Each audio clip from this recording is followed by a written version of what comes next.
So, good morning mga paps. Ayan. So, maglilibot-libot muna tayo dito sa loob mga paps bago tayo mag-breakfast. So, punta tayo dito doon sa sabay malapit sa lake. Yan, silipin natin pag umaga.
Yung mga bilas nila. So malalaki naman yung mga kwartong mga paps. So up and down siya, air conditioned. So sa ilalim meron siyang limang double deck. Sa taas naman wala siyang double deck, bali sa lapag lang, pero may mga kutsyon naman mga paps. So malawak tong area. So good na good to para sa mga gustong mag-conduct ng kanilang team building. Yan.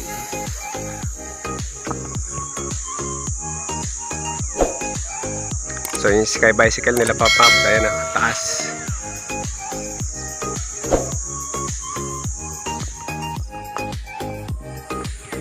Live. Okay. Ayan, kung gusto nyo pong itry yung Giant Swing 400, dalawa na yun. Para lang naman kayo. So meron din sila mga dito mga paps, mga horse riding. And so meron silang malilit na mga kabayo dito. So may baka din. So yung super slide nila mga paps yan, hindi naka-inflate yung pinaka niya, yung pinaka slide.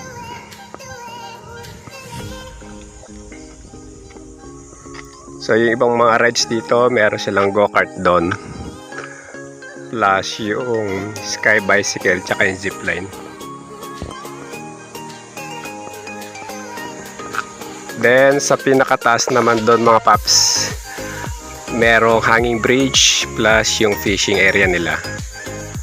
At meron din function hall doon. Nandun yung billiard table, table tennis.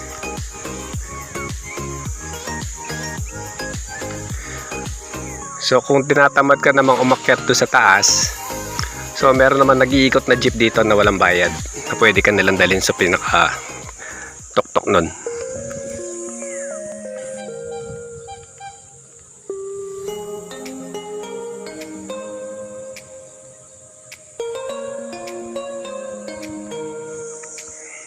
So maya yung konti, mag-iikot pa tayo. So meron pa tayong time, mamayang 1 PM pa pala ang alis namin dito mga paps. So mag-breakfast muna kami. So ayan mga paps, natry natin umakyat sa pinakataas. Hanapin natin yung hanging bridge at yung fishing area. So pag may time pa tayo, titignan din natin yung pinaka-function hall nila. So nandun daw yung billiard hall, table tennis, saka kung ano pa yung iba makikita natin doon. So medyo mataas-taas na mga paps. Ayan. Ikot muna tayo bago tayo mag-breakfast. So ito yung mudslide nila mga paps. Ayan, manggagaling yun sa pinakataas. So nandun dun yung super slide.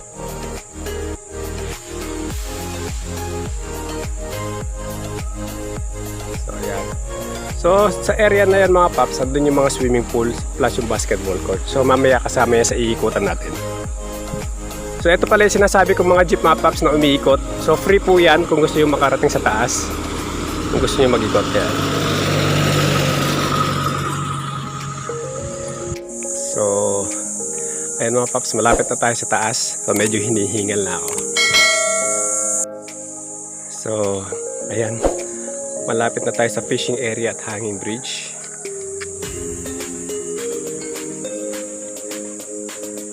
So baba tayo mga paps.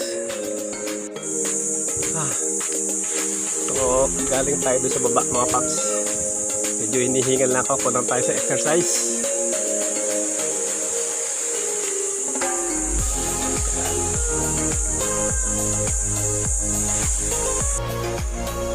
Then sa ano pala mga paps yan, sa fish pond meron silang rules and regulations. So pagdating nyo rito mga paps yan, basahin nyo na lang. So ayan, bababa tayo.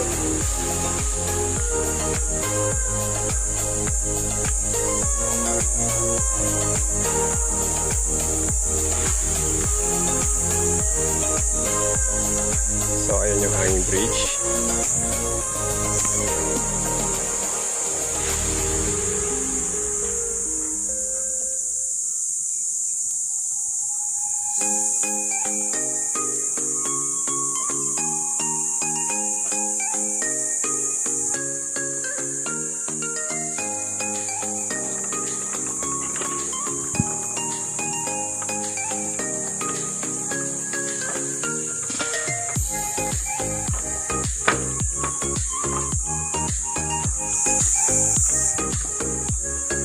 Yung mga paps.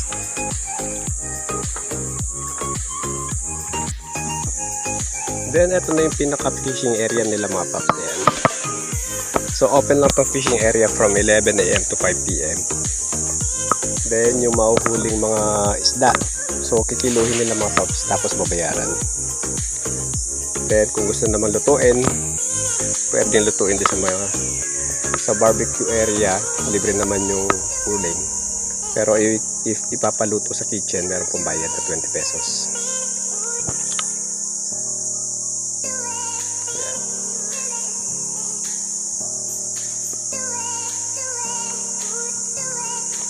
So may mga namamataan tayo, mga medyo malalaking isda mga paps. Siguro mga ano yun, mga tilapia. And of course pala mga paps, ingat lang tayo sa mga stray dog dito. So ang dami pala mga stray dog dito, ayan. Pero so far, okay naman sila, hindi naman sila nanghahabol. Then, sa may pinakataas pala mga paps yan, may mga available rooms din, air conditioned. Tapos sa pinakataas, nandun yung pinaka-function hall nila. So, nandyan yung billiard table, tennis table, tsaka kung ano-ano pa. So, ayan mga paps, nandito tayo sa pinakataas. So nandito din yung ano nila mga paps, no? Sky bicycle ba tawag dito? Ayan, nakalimutan ko na. Ayan. So from ito yung pinaka endpoint nila. So mag-i-set pala doon sa kabilang side. Kabilang side doon. Ayan. Then mga paps, para sa mga religious people po pala mga paps, yan, meron po silang house of prayers dito. Located po ito mga paps sa pinakataas. Yan. So makikita niyo po mga paps all the way pagkatap nyo dito sa may hagdan. Yan, yung hagdan doon. So dito naman mga paps, ayan, nandito yung pinaka zipline, wall climbing and rappelling facilities nila.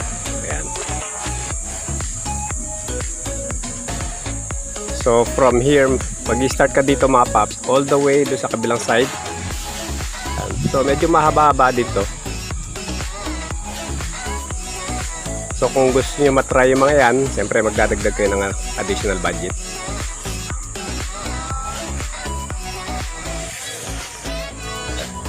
So kung mapapansin yung mga paps, ang dami mga aso dito. Pero hindi naman sila nangahabol. So dito tayo ngayon sa floating playground. Ayan. Silipin natin. Pero sad to say mga paps, ayan, hindi naka-inflate yung ibang ano nila. Yung ibang floating playground equipment. Tapos sarado pa. Ayan. So meron din siyang slide sa itaas. Ayan. So try natin balikan ito mamaya mga paps pag naka-inflate na lahat. So ito yung isang pool nila mga paps. Ayan. So kulang pa sa tubig, nililinis pa lang kasi medyo maaga pa. Then dito naman yung basketball court. Tapos meron pang isang pool doon sa taas doon. So meron silang basketball court dito na whole court. And then dito rin nila ginagawa yung ano mga paps yan, yung earth ball area. Yan.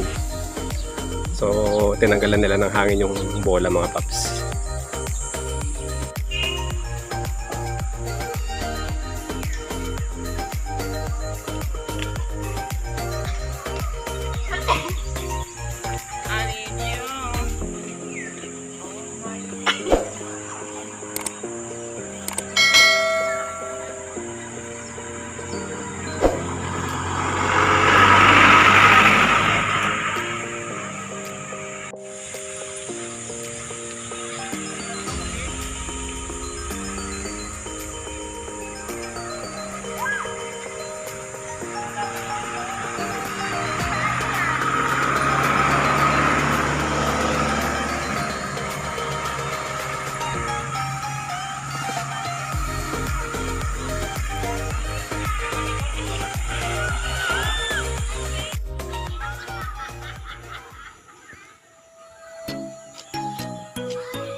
Si madam yan ah.